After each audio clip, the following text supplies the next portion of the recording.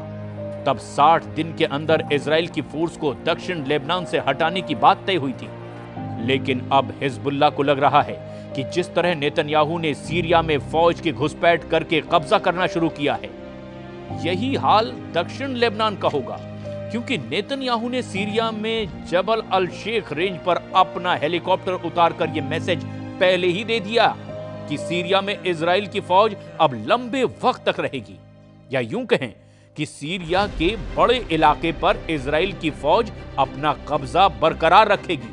यही वजह है कि खामनेई ने भी ये कह दिया कि चाहे गाजा हो या लेबनान हो, सीरिया हो या फिर यमन, इजराइल के खिलाफ मरते दम तक युद्ध लड़ा जाएगा।